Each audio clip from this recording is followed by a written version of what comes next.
This channel does not promote any violent, harmful, or illegal activities. All content provided by this channel is meant for an educational purpose only. Top quality और consistent performance के लिए सिर्फ silver pump नाम याद रखना। বিহারের অস্ত্র কারবারির নতুন কায়দা, এবার ওড়িশার কটকে অস্ত্র কারখানার হদিশ পেল কলকাতা পুলিশের এসটিএফ। কটকে বাড়ি ভাড়া করে তৈরি হচ্ছিল অস্ত্র। মুঙ্গের থেকে বন্দুক বানানোর জন্য দুজন কারিগর নিয়ে এসে চলছিল কারখানা। উদ্ধার প্রচুর পরিমাণে অর্ধেক তৈরি পিস্তল, অস্ত্র তৈরির সরঞ্জাম, যন্ত্রপাতি। অস্ত্র কারখানা যারা তৈরি করেছিল তার মধ্যে একজন হাওড়া পিলখানার বাসিন্দা। ধৃত মোহাম্মদ আজমের মূল বাড়ি বিহারে, অর্থাৎ সেই বিহার যোগ কিন্তু সামনে আসছে। বাংলা, বিহার এবং ঝাড়খণ্ডে পরপর পুলিশ অভিযানের চাপে ওড়িশায় নতুন ডেরা অস্ত্র কারবারিদের, এমনটাই মনে করছেন বিশেষজ্ঞরা।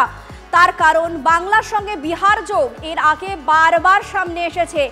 অস্ত্র উদ্ধারের ক্ষেত্রে মুঙ্গের বারবার খবরের শিরোনামে এসছে, আর এবার ওড়িশার যোগ। মনে করা হচ্ছে যে বাংলা, বিহার, ঝাড়খণ্ড এই জায়গাগুলোয় যেহেতু পরপর পুলিশি অভিযান চলেছে, সেই কারণেই ওড়িশাকে এবার নিরাপদ আশ্রয় মনে করা হচ্ছে।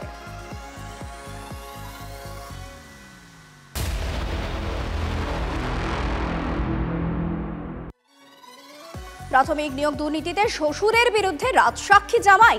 ইডির মামলায় পার্থর বিরুদ্ধে রাজসাক্ষী জামাই কল্যাণময়। রাজসাক্ষী হতে চেয়ে আবেদন করেন কল্যাণময় ভট্টাচার্য।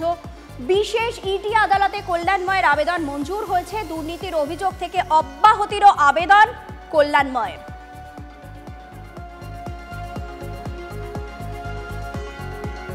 প্রাথমিক নিয়োগ দুর্নীতিতে শ্বশুরের বিরুদ্ধে রাজসাক্ষী জামাই। ইডির মামলায় পার্থর বিরুদ্ধে রাজসাক্ষী জামাই কল্যাণময়। কি বলেছেন এই ঘটনায় বিরোধী দলনেতা শুভেন্দু অধিকারী, আপনাদের শোনাই।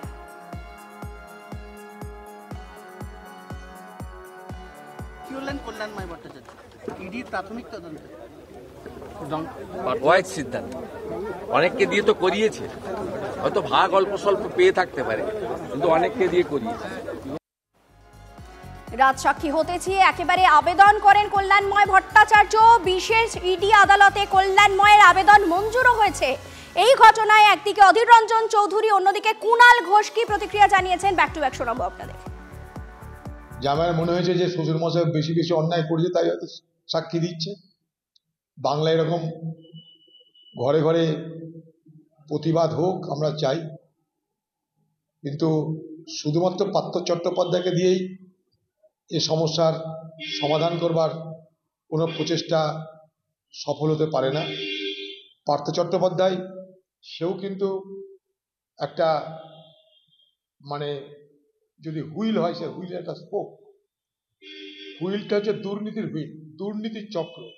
সে দুর্নীতির চক্রের এক একটা করে স্পোক, কোনোটা রেশন মন্ত্রী, কোনোটা শিক্ষামন্ত্রী, অর্থাৎ বাংলা জুড়ে এই দুর্নীতি মুক্ত কবে হবে তার জন্য বাংলার মানুষ অপেক্ষায় থাকবে। শ্বশুরের বিরুদ্ধে রাজসাক্ষী হলেন জামাই। ইডির প্রাথমিক নিয়োগ দুর্নীতিতে পার্থ চট্টোপাধ্যায়ের বিরুদ্ধে রাজসাক্ষী হলেন জামাই কল্যাণময় ভট্টাচার্য। এসব রাজবাড়ির ব্যাপার বলতে হবে না।